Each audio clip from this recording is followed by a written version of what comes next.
Bonjour à tous et bienvenue pour ce webinaire où on va voir ensemble 3 outils pour infuser une culture client dans l'entreprise. Donc on se retrouve pour 30 à 45 minutes et aujourd'hui j'ai l'extrême plaisir de recevoir Marine Deck. Alors Marine, est-ce que tu peux te présenter pour ceux qui ne te connaissent pas encore? Yes, merci beaucoup Frédéric pour l'invitation en tout cas. Bonjour à tout le monde. Donc moi je m'appelle Marine Deck, je suis animatrice du podcast Le Client du coup qui est un podcast dédié à la relation et l'expérience client que vous pouvez retrouver sur toutes les plateformes d'écoute. J'ai déjà diffusé je crois plus de 50 épisodes maintenant. Donc il y a déjà pléthore de contenus disponibles où j'interview des directeurs et directrices de la relation client pour connaître leurs trucs et astuces afin d'améliorer la satisfaction client. En parallèle de ça, je fais aussi des conférences et tout récemment, j'ai lancé la boîte à outils du client qui est une plateforme pédagogique dédiée à l'expérience client. Donc, c'est vraiment une plateforme 360 sur la notion de client et quels sont les outils, les leviers clés. C'est vraiment une pépite qui n'existait pas jusqu'à aujourd'hui. Donc, je suis ravie de pouvoir avoir donné naissance à cette plateforme. D'accord, bah, c'est vrai que tu pourras nous en parler, c'est vrai que tout à l'heure et si vous avez des questions, mettez-les dans le chat. Si vous voulez savoir, bah, qu'est-ce qu'il y a dans cette plateforme? Est-ce que c'est des podcasts, que c'est de la vidéo? Qu'est-ce qu'il y a exactement dedans? Posez la petite question, on fera vraiment un plaisir d'y répondre à la fin de cette présentation. Donc moi, je me présente, je suis Frédéric Canavet, je suis product manager chez Eloquent et ce que je vous propose, c'est que, on voit tout de suite ici le sommaire, de ces 45 minutes. Alors, on s'est présenté ensemble et on va peut-être faire une petite présentation après derrière de qui sont les 2 sociétés qui vous accueillent, ce matin, puisqu'en fait, il y a Eloquent et donc Marine Deck. Donc et ensuite, on verra la culture client, pourquoi, comment. Alors, sur le podcast, tu nous as donné un petit peu fait un peu de teaser, mais dans les personnes qui ont donné leurs petits trucs et astuces, il y a énormément de belles entreprises. Exactement. L'objectif du podcast, en fait, c'était d'avoir une vision très transversale de la relation client, quel que soit le secteur d'activité, quelle que soit la taille de l'entreprise. Donc, j'ai à la fois interviewé des grands groupes, on voit la Maïf, Butagaz, DPD, Homeserve, la Française des Jeux, mais aussi ce qu'on va appeler plutôt des PME, des scale-up, Philippe Conticini, June, Merci Andy, et des startups et même des artisans, puisque je suis allée jusqu'à interviewer ma propre fleuriste. Mais voilà, c'est vraiment un 360 encore une fois sur la relation client. Et il y a plein d'inspirations à aller chercher, même si cela ne fait pas partie de votre secteur d'activité. Je vous invite à aller écouter des épisodes qui ne sont pas forcément concentrés sur votre secteur d'activité, puisque c'est généralement là qu'on trouve les meilleures pépites. Et bien évidemment, le podcast est disponible, comme je vous le disais en introduction, sur toutes les plateformes d'écoute, donc que ce soit Apple Podcast, Spotify, Deezer, même YouTube. Donc normalement, vous avez pléthore de choix. Ouais, écoutez tranquillement dans le métro, dans les transports. C'est vrai que le format long est vraiment adapté parce que là, on peut vraiment rentrer dans le conseil et la Ouais, c'est préparation. vraiment l'objectif, c'était d'avoir une discussion autour de la relation client et de pas avoir question A, B, C, D. Moi, ce que j'aime, c'est le format de discussion. Alors, tu fais aussi des conférences, Marine? Oui, exactement. De par le podcast, je pense, effectivement, on a commencé à me solliciter pour venir intervenir dans des entreprises et leur parler de tous ces insights au final que j'ai récoltés via le podcast. Donc aujourd'hui, j'ai animé, je pense, un peu plus d'une vingtaine de conférences. Ça fait 2 ans que le podcast existe et ça fait un peu plus d'un an qu'on me sollicite pour des conférences. Et je trouve que c'est toujours un exercice et un moment de partage très intéressant. Et d'ailleurs, on va pouvoir en parler lors de ce webinaire. Donc voilà, je suis ravie d'avoir pu intervenir dans plusieurs entreprises, quel que soit le secteur d'activité aussi. Encore une fois, j'adore découvrir des nouveaux secteurs d'activité. Ouais, merci pour ces précisions. Bon, pour ceux qui ne nous connaissent pas, Eloquent est expert de la relation client. Donc ça fait plus de 20 ans qu'on est sur le marché. On gère les interactions omnicanales de nombreuses entreprises, 450 millions d'interactions et des enquêtes de satisfaction aussi. Si vous êtes chez Bouygues Télécom Entreprises, SFR, etc., vous devez recevoir nos enquêtes de satisfaction régulièrement. Et si vous appelez par exemple pour suivre votre colis qui a été expédié par Geodis, c'est notre centre de contact.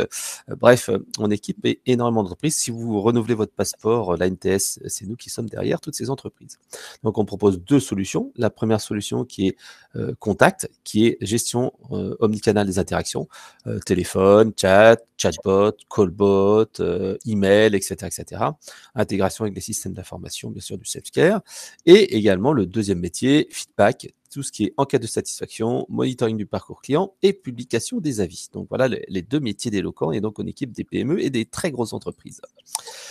Alors, une petite introduction avant de rentrer dans les 3 outils que tu vas nous présenter et qu'on va voir ensemble. C'est qu'est-ce que la culture client? Alors, j'ai préféré quand même remettre une petite introduction, et j'aime bien cette citation de Daniel Rey qui dit que la culture client, c'est l'ensemble des attitudes et des comportements du collaborateur reflétant une réelle préoccupation d'assurer la satisfaction client de façon durable. Donc ça, c'est un petit peu la théorie. Ce qui est important de savoir, c'est que la culture client, c'est plusieurs choses. C'est des valeurs individuelles. Si on est très orienté client, si on a vraiment une empathie, si on a de l'écoute, etc., bah forcément, ça va être plutôt facile d'avoir une bonne culture client. Et ensuite, il y a les valeurs de l'entreprise. Si l'entreprise est véritablement orientée client, si on est là vraiment pour écouter la voix du client, et s'il y a un feedback client, c'est pas un emmerdeur qui vient nous casser les pieds avec ses remarques et suggestions, mais c'est bien quelqu'un qui cherche à améliorer et à nous faire part de ses remontées pour qu'on puisse en prendre en compte dans nos process. À ce moment-là, c'est totalement différent. Donc la culture client, c'est véritablement l'individuel, mais également des valeurs collectives. Et si on veut faire évoluer les choses, bah, il faut faire évoluer les choses à 2 niveaux, à la fois au niveau des collaborateurs, donc faire rentrer en fait un peu plus d'esprit client chez les gens qui ne sont pas encore orientés clients, donc entre guillemets se forcer un petit peu, ou alors tout simplement des gens qui sont déjà orientés clients, il faut les favoriser, les mettre en avant. Et bien sûr, les valeurs de l'entreprise passent par de la communication en priorité et l'impulsion de la direction. Donc la culture client n'est donc pas un script ou une procédure. C'est pas dire, tu dois dire bonjour tous les jours aux personnes quand ils passent, etc. Et ben en fait, on va pas changer sa nature propre. Il faut que ça soit naturel. Il faut dire, ben, je suis content de voir les personnes. Je dis bonjour, même si je suis peut-être un petit peu fatigué à la fin de la journée. Et ben il faut quand même que j'ai ce réflexe et je comprenne aussi pourquoi c'est important de satisfaire les clients. Donc, la culture client pratique, si vous vous dites comment je peux mesurer ma culture client de manière très simple, au-delà de tous les outils qu'on propose, regardez la manière dont les collaborateurs traitent les clients lorsqu'ils sont seuls et se sachant non observés. Si le client, il attend et s'il n'est pas considéré, on voit tout de suite une orientation. Ensuite, qu'est-ce qui se passe quand il y a une mini-crise? C'est-à-dire que si les chiffres de vente ne sont pas atteints à la fin du mois, qu'est-ce qui se passe? Est-ce qu'on est à se dire, non, mais c'est l'argent d'abord, ou alors on se dit, non, mais le client, c'est quand même aussi important. Et comment sont générées en fait les remontées, les insatisfactions? Est-ce qu'on transforme un pépin en pépite, comme le dit de la marque, ou alors on se dit non, mais le client il a rien compris, il comprend rien du tout, et ça c'est le fait qu'on va pas chercher les problèmes. Donc la culture, c'est souvent de l'humain et c'est donc de la communication. Et si vous voulez en savoir plus, je vous invite à suivre une conférence qui a été vraiment passionnante par Guillaume Antonietti, qui nous a expliqué comment mesurer la culture client d'une organisation et des personnes grâce à son système qui s'appelle le Customer Orientation Score et qui permet de savoir si une entreprise est vraiment très orientée client ou pas, s'il y a des dissonances ou il y a des personnes qui doivent être, ou des services où la culture client doit être un peu plus infusée, justement, parce qu'en fait, on peut pas avoir qu'on va avoir la culture client, c'est l'affaire de tous, c'est pas juste un service, c'est pas le service client. S'il y a des services qui nécessitent un peu plus de coaching, d'explication, et à ce moment-là, il faut travailler avec eux et essayer d'améliorer les choses, ou alors de manière globale pour l'entreprise, si on sait que on a un problème de culture client, tout simplement, il faut agir de manière plus globale. Et justement, c'est ce qu'on va voir aujourd'hui dans cette conférence. Et le dernier point, c'est que la culture client est rentable, puisque c'est une étude qui a été faite par Daniel Rey qui montre que les entreprises, dans une chaîne de magasins, les magasins avec une bonne orientation client avaient quasiment plus 50% d'évolution du panier. Et après une sensibilisation, le NPS est également en progression. Donc, plus de chiffre d'affaires et donc plus de satisfaction grâce à une orientation culture client. Alors, Marine, justement, c'est ce qu'on va voir ensemble. Comment fait-on pour commencer à diffuser une culture client?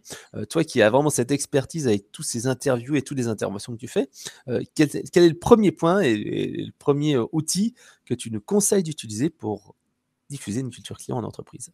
Alors, le premier outil que je recommande d'utiliser, et d'ailleurs probablement une des premières étapes par lesquelles je recommande de passer, c'est de créer effectivement un moment de vérité. Un moment de vérité, c'est le kick-off, l'impulsion qu'on va donner à l'entreprise en lui disant « Ok, maintenant, il faut qu'on booste notre culture client, il faut qu'on soit beaucoup plus centré client. » Et on le sait, même à titre personnel, quand on organise des événements, ça marque le coup.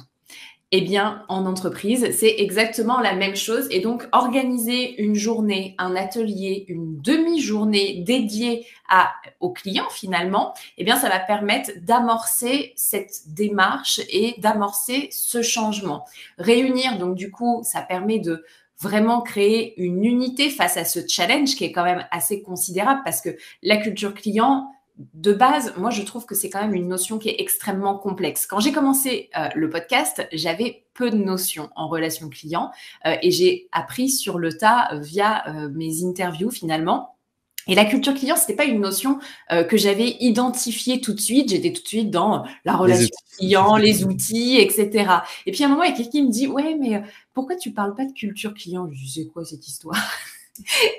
et en fait, grosse erreur puisque c'est vraiment primordial. Et en fait, c'est une notion qui est extrêmement complexe parce que elle implique de l'humain et créer ce moment d'échange, cette réunion officielle, ça permet vraiment de prendre de la hauteur et d'aligner l'ensemble de l'entreprise, peu importe la direction ou peu importe, j'ai envie de dire, le nivellement hiérarchique dans lequel on est, mais en tout cas aligner l'entreprise autour de cet enjeu et pour atteindre cet objectif, ça doit être un moment d'inspiration et d'incarnation. Moi, ce que je fais beaucoup et ce que je recommande, mais aussi ce que me permet de faire le podcast finalement, c'est que en fait, les entreprises qui me sollicitent créent ce moment. Donc ça déjà, c'est la première étape et c'est super. Donc on réunit les collaborateurs pour échanger sur le client de manière générale. Alors parfois, on va avoir des entreprises qui, au-delà de j'ai envie de dire, simplement organiser une conférence, et c'est ce que je vous invite à ne pas faire, ne pas simplement organiser une conférence, mais vraiment de créer un cocon dédié aux clients et infuser une culture client ou amorcer un changement qui va permettre d'améliorer la culture client de l'entreprise. Ça se fait pas en 1h30 et c'est pas parce qu'on paye quelqu'un 5-10K que du jour au lendemain, ça y est, tout le monde va être orienté client. C'est faux. Donc, il faut vraiment commencer par créer ce moment qui doit être une fourchette de temps, une demi-journée, une journée complète autour du client. Vous pouvez faire intervenir des clients, afficher des verbatims, faire un état des lieux sur votre performance relationnelle. Et puis, effectivement, il y a cette capsule qui doit intervenir, qui est le moment d'inspiration. Et donc, moi, ce que je fais, c'est que je parle de la culture client, de l'importance que ça a. Et puis, grâce au podcast, en fait, j'insère plein d'exemples de ce que les entreprises ont pu faire pour améliorer leur culture client. Et c'est très intéressant d'aller insérer tous ces exemples. En fait, c'est un peu une learning expedition, mais de façon condensée. Et c'est ce qu'est aussi le podcast, une learning expedition digitale finalement.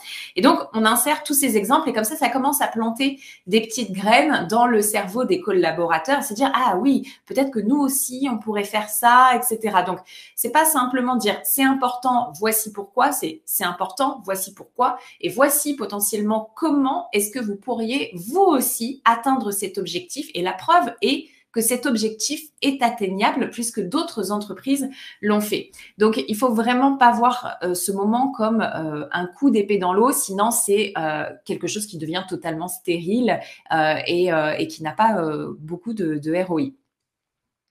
Hop. Parfait, merci Frédéric. Et donc, pour ce faire, l'étape d'après de ce moment, c'est vraiment comment est-ce que moi, je peux incarner au quotidien et quel changement est-ce que je peux faire pour améliorer ma culture client. Donc, l'exercice que je leur fais faire ensuite, c'est OK, vous avez eu une salve d'inspiration, d'exemples et maintenant, comment est-ce que vous, opérationnellement, vous pourriez faire pour faire bouger les lignes dans votre entreprise. Et donc, ça se clôture toujours par des ateliers. Donc, ce qu'on fait, c'est qu'on fait des groupes, des task force.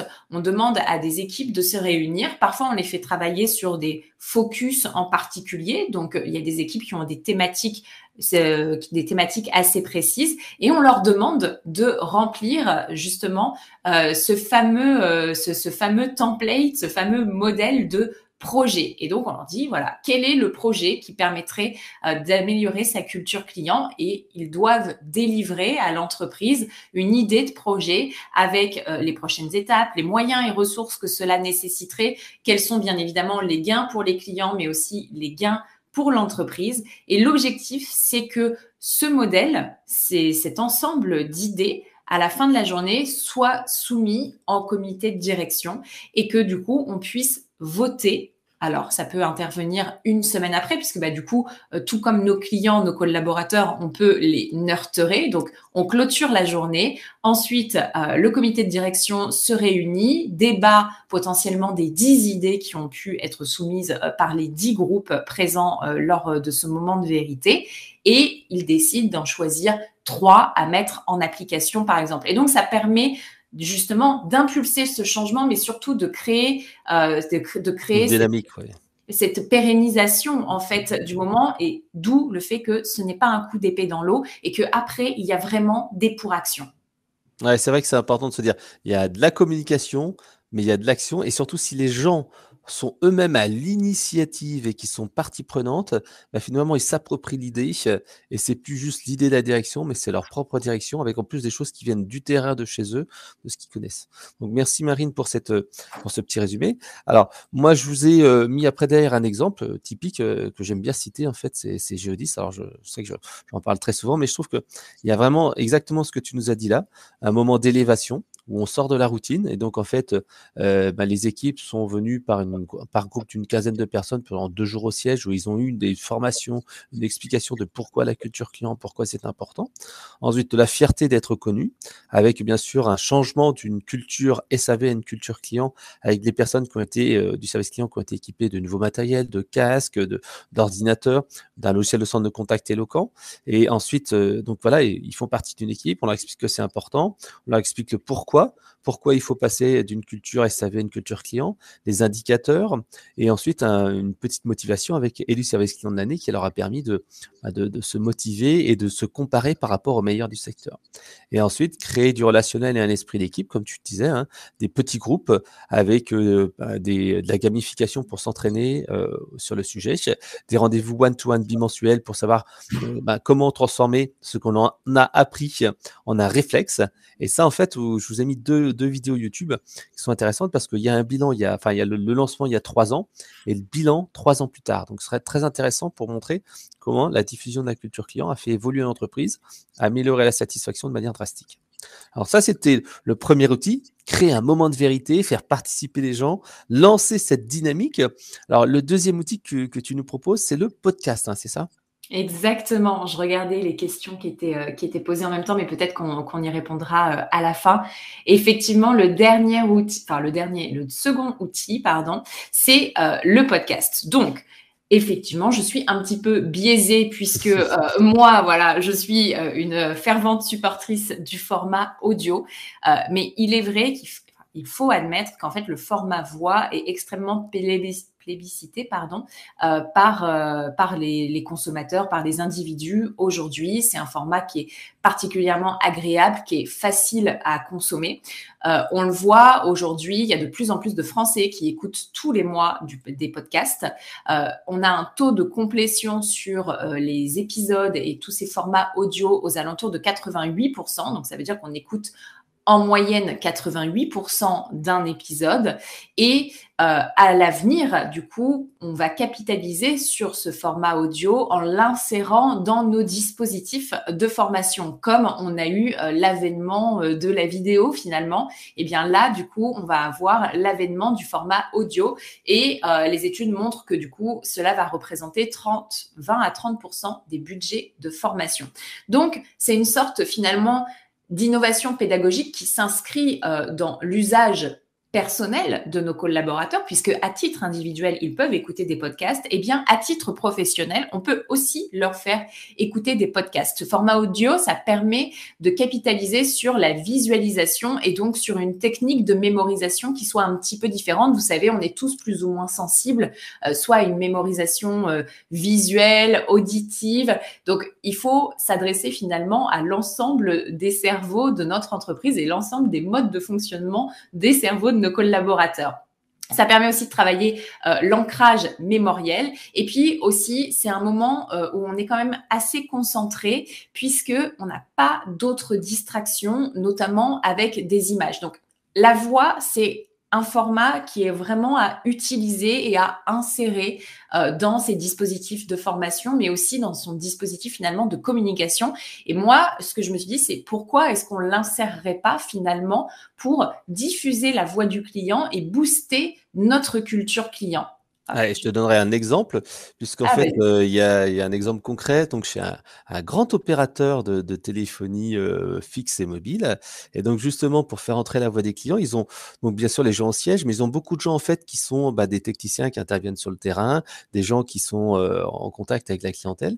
Et donc, ils ont sorti un podcast qui a pour objectif de diffuser justement cette voix du client. Alors, c'est à la fois pour les collaborateurs, etc. Et donc, en fait, c'est vrai que c'était un test. Et c'est vrai que pour ces personnes qui sont nomades, qui sont dans leur voiture, écouter la vidéo et tout ça, c'est compliqué. Par contre, écouter un podcast qui est vraiment à valeur ajoutée, où les gens discutent, etc., il y a le temps, ça permet pour eux de participer et en fait d'avoir quelque chose. Parce que dans cette entreprise-là, ils ont déjà un réseau social d'entreprise où les gens peuvent chatter, etc.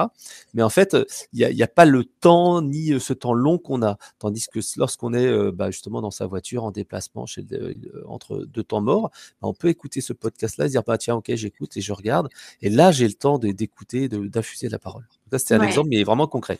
Exactement. Et c'est vrai qu'en fonction de la population que vous ciblez aussi, la population de l'entreprise que vous ciblez, on a généralement des parties de l'entreprise qui sont assez isolées. Typiquement, les commerciaux, on se dit, voilà, ils sont toujours sur la route et un moyen de leur diffuser un message, effectivement, c'est ce que à l'ancienne, c'est la radio, mais du coup maintenant, c'est le podcast. Et nous, on avait réfléchi à ça, par exemple aussi chez TKE, les ascenseurs, tous ceux qui interviennent finalement et qui sont au contact même des clients. Eh bien, ils sont toujours dans leur véhicule en train de se déplacer. Et donc, pourquoi est-ce qu'on leur ferait pas des capsules homéopathiques de format audio? Et donc, ce qui m'amène effectivement sur le fait que quand on choisit de diffuser la voix du client au format audio, donc via un podcast, je vous incite fortement à partir sur un contenu très court. Ne vous amusez pas à aller faire des interviews de 1 heure, 1h30. Ça peut rester des événements plus exceptionnels, mais déjà que les collaborateurs sont très sollicités, si vous voulez les engager et avoir des taux de complétion sur vos formats audio qui soient élevés, faites des formats relativement courts. Moi, je vous ai mis inférieur à 15 minutes. J'ai ouï dire qu'aujourd'hui, on s'orientait même sur du 4-5 minutes. Alors, qu'est-ce qu'on arrive à dire en 4-5 minutes?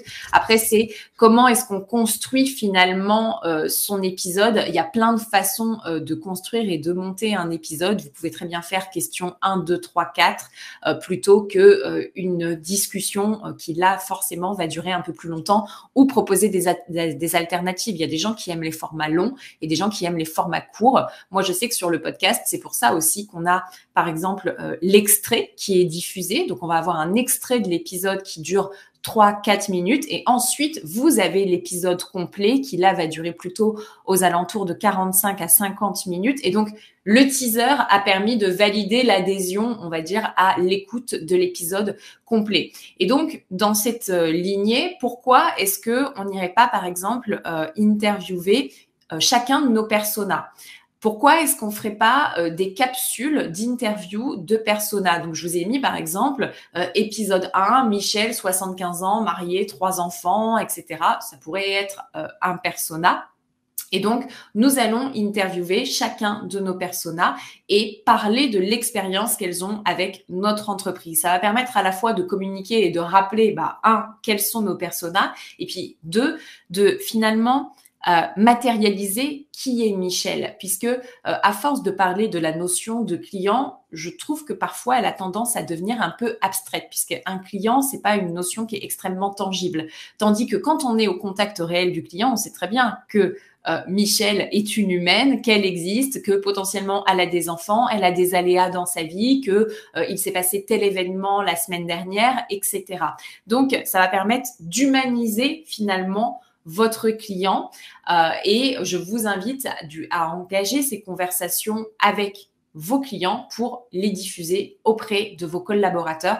Et vous le verrez finalement, faire un podcast, c'est relativement simple. Alors, moi, je l'ai déjà fait, donc du coup, j'ai peut-être l'impression que c'est simple, mais franchement, c'est simple et c'est pas très cher. Donc, je vous invite à tester ce format puisque ça va vous permettre de faire un POC à moindre risque, je trouve. Ouais, mais c'est vrai que je te le confirme. Lorsque je travaillais chez un gros éditeur où on était 2000-2500, c'était pas comme là où on a une petite équipe où on peut très vite intervenir en réunion commerciale. C'est vrai qu'en complément des interventions en réunion commerciale, je faisais souvent soit une vidéo, soit un podcast. Et c'est vrai qu'un petit résumé, les gens me disaient, ah ouais, comme ça, moi, j'ai pu écouter tranquillement. Et c'est vrai que ça leur permet de réécouter, de reprendre et d'aller dans le détail. Exactement. Et surtout, une des contraintes qu'on pourrait avoir de prime abord, c'est de se dire, bah oui, mais j'ai pas envie que le commun des mortels et que toute la planète écoute mes comptes rendus de réunion sur Spotify. N'ayez aucune inquiétude. En fait, aujourd'hui et depuis un moment, vous avez la possibilité sur les plateformes de diffuser des podcasts et des épisodes de façon publique, donc accessible au grand public, comme moi je vais l'avoir fait pour mon podcast, mais vous avez aussi la possibilité de diffuser des épisodes qui sont accessibles uniquement pour ceux qui ont le lien de l'épisode et donc qu'on ne va pas retrouver au final dans le référencement des plateformes d'écoute, mais aussi de lancer votre propre chaîne de podcast privée. Donc, c'est-à-dire que le commun des mortels ne la trouvera pas, ne pourra pas y accéder. Ils sont même en train de développer des offres où potentiellement vous allez devoir saisir un mot de passe pour accéder à la chaîne du podcast. Donc vraiment, c'est très très simple et je vous ai même fait une capture d'écran. Moi, pour diffuser mes épisodes de podcast, j'utilise Ocha, qui du coup me permet d'héberger mes épisodes et ensuite de les répartir sur toutes les plateformes d'écoute. Et c'est un clic, c'est-à-dire qu'au lieu d'avoir public, vous avez privé ou non listé. Sincèrement, c'est très très simple et ça vous permet de diffuser l'épisode auprès de vos collaborateurs sans que tout le monde ait à écouter votre épisode ou puisse le retrouver et se retrouve peut-être avec votre plan stratégique entre les mains. Ce n'est absolument pas l'objectif, mais ne vous inquiétez pas, il y a aujourd'hui des solutions. Hop. Ensuite, ce que vous pouvez faire, bien évidemment, je vous invite, c'est snacker ce contenu. Aujourd'hui, à partir du moment où on crée un contenu qui a beaucoup de valeur, donc que ce soit effectivement un format audio, c'est-à-dire que, par exemple, là, on fait le webinaire. On a un format audio et un format vidéo qui est capturé. En fait, ce qu'il faut qu'on fasse ensuite, c'est que on réexploite ce contenu morceau par morceau. Donc, typiquement, rien ne nous empêcherait avec Frédéric d'exporter le fichier MP3 de ce webinaire pour le diffuser en podcast, de diffuser aussi ce webinaire sur YouTube, donc avec le format vidéo, mais aussi de snacker ce contenu en faisant ensuite des carousels qu'on posterait sur LinkedIn avec un focus sur chacun des outils qu'on a expliqués.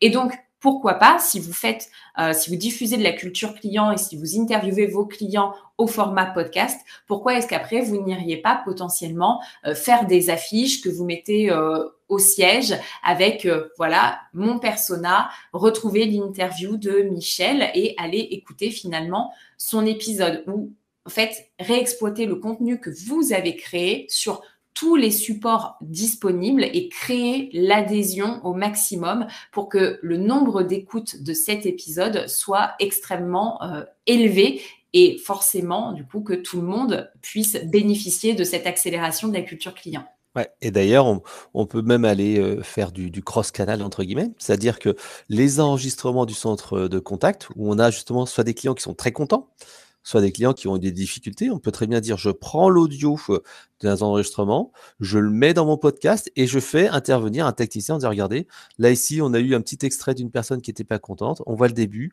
on voit la fin, regardez ce qui s'est passé, ou tiens, regardez, pour une fois, parce que souvent au service client, on a souvent les clients qui sont pas contents, mais c'est bien d'avoir des clients qui disent, merci, c'était sympa, vous avez exactement trouvé ma solution, et dire, regardez, on a l'exemple de cette personne, voilà ce qui a été fait, voilà les bonnes choses qui ont été faites, puisque on sait très bien que pour diffuser une bonne culture client, on a parfois tendance à se dire, voilà, faut faire ça, faut faire ça, faut faire ça.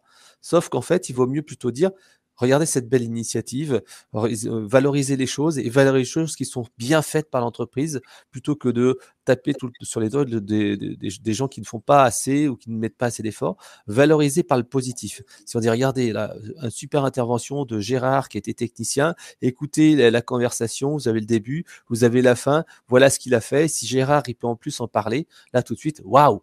On est vraiment dans la voie du client et on est dans la voie du collaborateur et on est dans cette diffusion de la culture client. Donc le podcast permet justement de faire ça parce que cette découpe est bien plus simple qu'en vidéo, où en vidéo, il faut prendre le client, etc., etc. Donc là, en fait, c'est beaucoup plus aisé.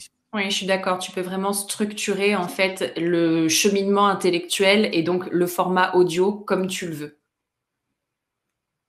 Alors, je vous laisse me poser quelques questions. Je vois qu'il y en a quelques-unes qui ont fusé dans le chat. Alors, je vais répondre à Lauriane. Y aura-t-il une rediffusion ou un enregistrement d'ailleurs? Oui, bien entendu, il y aura un enregistrement du podcast et il sera diffusé sur nos chaînes YouTube respectives et vous pourrez le récupérer même au format audio. Donc, posez vos questions. Marine et moi-même, on sera un plaisir d'y répondre. Donc là, on va passer à la troisième partie parce qu'on a parlé de 3 outils. Donc, premier outil, créer un moment de vérité. Donc, éventuellement avec un intervenant extérieur, mais surtout faire entrer la voix du client, faire parler le client et faire travailler les collaborateurs. Deuxième outil, le podcast, outil innovant pour faire entrer la voix du client et diffuser aux collaborateurs, parfois qui n'ont pas le temps et qui sont sursollicités, c'est un contenu un peu plus digeste. Et le troisième outil qu'on voulait vous présenter, c'était le classique, les feedbacks clients. Tout simplement, ça permet d'augmenter le volume ou de faire entrer la voix du client au travers d'un corps, donner corps en fait à la voix du client, puisqu'en fait les feedbacks vont permettre de nourrir la culture client des collaborateurs. Donc ça peut venir des enquêtes de satisfaction à tiède, à froid, à chaud, les avis qui sont publiés sur le web, et bien sûr on peut également utiliser tout ce qui est avis collaborateurs. Par exemple, ça peut être le Customer Refer Score, les baromètres, les NPS, etc., etc. Même les conversations téléphoniques. Tout cela, en fait, va permettre d'aller mettre en valeur, mettre en avant la voix du client, déterminer après s'il y a des plans d'action à effectuer, trouver des idées à la fois via les verbatim clients, via les verbatim collaborateurs pour améliorer les process et améliorer au final la culture client. On en parlait tout à l'heure. La communication est un des éléments majeurs. Là, je vous ai mis en fait un exemple avec Bouygues Télécom. Donc en fait, c'était il y a quelques temps de cela quand j'étais allé, à l'époque c'était à Vélizy, donc j'étais allé donc au siège de Bouygues Télécom Entreprise et vous voyez qu'il y avait des petits panneaux ici qui rappelaient de manière humoristique quand je dois conclure avec un client, qu'est-ce que je fais? Quand un parcours client ou une interface me paraît compliqué, qu'est-ce que je fais? On est là vraiment pour dire mais c'est vous les acteurs, c'est vous qui allez nous aider. Donc bien sûr, il faut l'impulsion de la direction via des discours et surtout des actes, montrer l'exemple. Pourquoi pas de la rémunération? J'en parlerai juste après. En fait, chez Bouygues Télécom Entreprise, il y a vraiment un effort sur cette partie rémunération, puisqu'en fait, les collaborateurs ont une partie des collaborateurs sont rémunérés sur ce qu'ils appellent le CXI, c'est-à-dire la satisfaction client. Et donc, forcément, si on est rémunéré sur la satisfaction client, on a tout intérêt à aller chercher la satisfaction client au maximum. Ensuite, il y a bien sûr tout ce qui est communication, newsletter dédié. On le voit dans un service client, c'est intéressant d'avoir un petit newsletter qui peut contenir un podcast justement, ou alors des exemples. Ce que certains de nos clients font, c'est la best failure, c'est-à-dire la situation qui se passe mal et ensuite comment la rattraper pour que ce soit finalement une situation qui se termine très bien au final.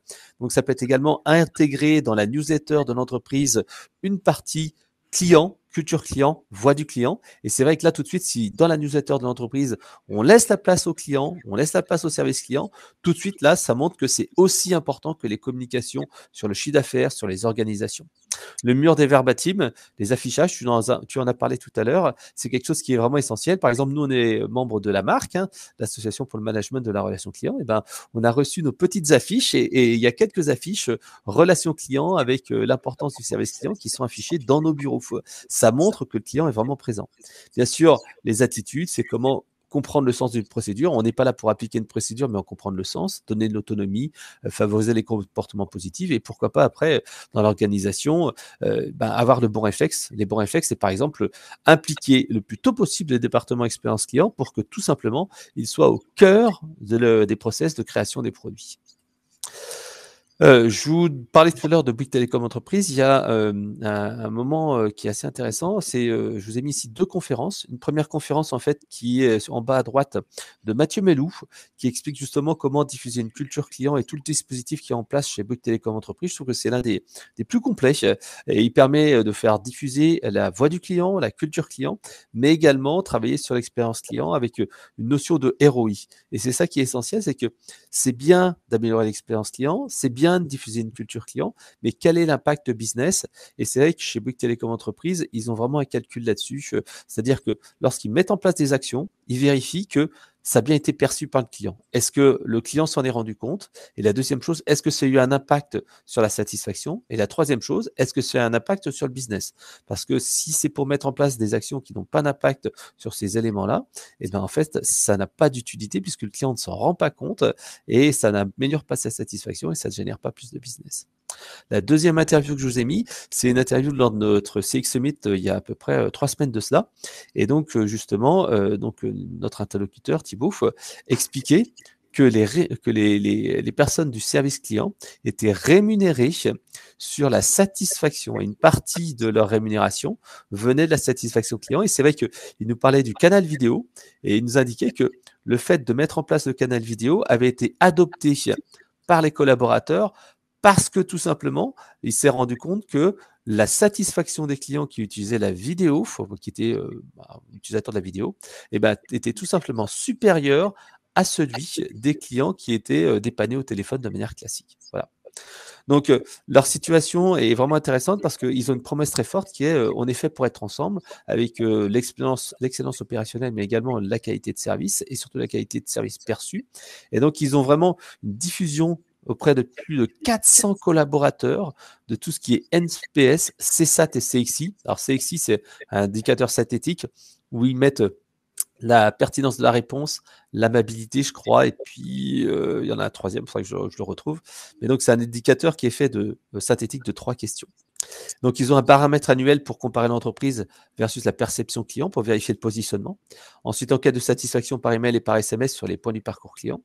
Ensuite, un système de rappel par les managers, du speech analytics pour analyser les conversations téléphoniques, les enquêtes de satisfaction sur des points précis, comme par exemple, ils veulent mesurer comment ça se passe au niveau de l'espace client, comment ça se passe au niveau de la facturation et des coûts de collaborateurs. Donc, ils ont vraiment travaillé de manière très, très forte sur ce dossier-là et je vous invite à les regarder. Pour diffuser la culture client, je vous ai donné un autre exemple assez intéressant. C'est un de nos clients qui s'appelle Ikera, qui travaille en fait dans le recouvrement. Et là encore, chez eux, cet aspect satisfaction du client est vraiment important. Et pour diffuser la culture client et dire, voilà, c'est clair que c'est bien de répondre aux clients, c'est clair que c'est bien d'avoir un taux de décroché rapide, c'est bien d'avoir tout ça, mais il faut également travailler cette satisfaction client et cette perception. Et donc, on peut le voir, ils diffusent en fait des petits verbatim clients avec donc des retours clients. Alors, c'est peut-être un peu petit pour le voir à l'écran, mais donc, c'est vraiment là pour faire entrer la voix du client. Ils mettent en place régulièrement des challenges. Là, c'était un challenge care où les collaborateurs étaient récompensés sur la pertinence de la réponse, l'amabilité, etc., etc. Et vous avez aussi à l'écran une photo du centre de contact et vous voyez qu'il y a un petit indicateur sur la satisfaction avec un petit truc rouge, jaune, vert, très très vert et à chaque fois les notes en fait des différents collaborateurs. Puis vous voyez ici une petite pastille rouge sur la droite qui fait rentrer la voix du client directement. Quand la voix du client comme ça est visible, elle est vraiment montrée, on voit que le client est important. Et ça permet de sensibiliser les collaborateurs, donner plus de réalité aux clients. Et d'ailleurs, les verbatim sont également utilisés lors des formations. Lorsqu'un nouveau conseiller arrive dans l'entreprise, on lui pousse et on lui met en exemple les verbatim, ce qui permet de donner beaucoup plus de vie, de cœur et de corps au client, parce qu'on n'est pas juste un client qui a un problème, mais on écoute vraiment ce qu'il dit, et on dit que bah voilà, il y a un client qui est là en problème de débit, un problème de remboursement d'une dette. Bah, on est vraiment dans la situation d'une personne qui est peut-être en difficulté, qui a peut-être perdu son emploi, etc. Et donc on donne vraiment un contexte, et on n'est plus en fait sur un numéro, mais sur vraiment une situation et sur une personne. Et donc là, il travaille beaucoup sur la courtoisie, l'écoute et la proposition adaptée aux clients. Voilà, donc ça c'était les quelques points. On va arriver à la fin de ce webinaire. Alors Marine, est-ce que tu voudrais nous faire une petite conclusion et nous dire ce qu'il fallait retenir, ou tu veux que je le fasse pour nous? Bah écoute, je peux le faire avec grand plaisir. Donc du coup, ce qu'on a vu ensemble avec Frédéric aujourd'hui, c'est que la culture client peut être diffusée de diverses manières. On en a cité 3, mais je vous invite vraiment à être très créatif quand on parle d'un sujet aussi important. Vous pouvez capitaliser et utiliser plein d'outils. La culture client, c'est aussi une transformation stratégique de l'entreprise qui implique toutes les directions. Ne l'oublions pas, c'est vraiment un enjeu qui est extrêmement difficile et sur lequel il faut que tous les collaborateurs et toutes les directions soient alignés et engagés. On n'a pas cité, mais l'exemplarité, c'est aussi très important quand on parle de culture client. Ne l'oublions pas, pardon. La culture client est donc effectivement un sujet de longue traîne, mais c'est ce qui rend le challenge d'autant plus intéressant. Elle peut se mesurer, donc ça, c'est la bonne nouvelle, puisque tout le monde nous demande de calculer des ROI et donc de calculer comment est-ce que cela peut être rentable et pertinent par l'entreprise. Bonne nouvelle, nous pouvons le faire. Et elle peut passer par des actions physiques, digitales et donc même audio. Vraiment, soyez créatifs sur ce sujet très important pour la pérennisation de vos entreprises. Voilà. Merci. Alors, donc, on a préparé un petit plan d'action pour vous. Alors, ce que je veux faire, c'est qu'on va peut-être alterner une fois sur deux, où je te laisserai intervenir dans les points qui te concernent. Donc, d'ici 1 mois, simplement, écouter ses clients via une étude globale pour récupérer de la matière. Hein. Et j'ai vu d'ailleurs une question qui est là-dessus sur est-ce qu'il faut fluidifier d'abord le parcours client ou commencer à diffuser une culture client. J'y répondrai juste après. Donc, écouter ses clients, avoir un point de situation. Ensuite, Marine, qu'est-ce que tu nous invites à faire ? Eh bien, écoutez, tout simplement, vous pouvez vous abonner au podcast Le Client, mais au-delà de s'abonner, je vous invite à aller écouter des épisodes du podcast pour aller vous inspirer de ce qui peut être pratiqué dans d'autres entreprises. Être curieux, c'est aussi une des clés finalement pour innover et s'améliorer. Très bien. L'autre point après derrière, donc c'est créer un moment de vérité. Donc, si on veut organiser quelque chose, donc vraiment une intervention externe qui peut être toi ou un consultant ou des clients qui interviennent. Donc, donner la réalité, la voix au client, le mur des verbatim, systématiser les enquêtes clients. Alors, verbatim, il y a une petite faute d'ailleurs. Dans les réunions, dans les supports, identifier les axes d'amélioration. Et d'ici 9 mois, mettre en place des routines pour que le geste devienne un réflexe. Mesurer la culture client et bien sûr, itérer sur ces démarches avec un plan d'action. Là, c'est ce que tu recommandes vraiment, c'est travailler sur le long terme, hein, c'est ça ? Oui, vraiment. Ok, très bien. On arrive il est 10h13, on avait dit 45 minutes, un petit peu débordé. Je vous souhaite à tous une très bonne journée. Ouais, bonne journée tout le monde. Merci en tout cas d'avoir pris du temps pour venir assister à ce webinaire et surtout bien évidemment si vous avez des questions, vous n'hésitez pas que ce soit sur LinkedIn, vous pouvez nous contacter. Vraiment, sentez-vous très libre de venir compléter et poser vos questions si vous avez des problématiques en particulier. Aussi, n'hésitez pas et on en discute avec grand plaisir. En tout cas, merci Frédéric pour l'invitation. Ça m'a fait très plaisir de passer ce moment avec toi. Merci Marine, merci à toi, merci pour ces conseils. Je vous ai mis aussi le profil LinkedIn de Marine si vous voulez entrer en contact. Vous avez donc l'adresse du podcast, vous êtes bien équipés. Donc passez à tous de bonnes fêtes de fin d'année et on vous donne rendez-vous début 2023 pour nos prochains webinaires. À bientôt. À bientôt, bonne journée.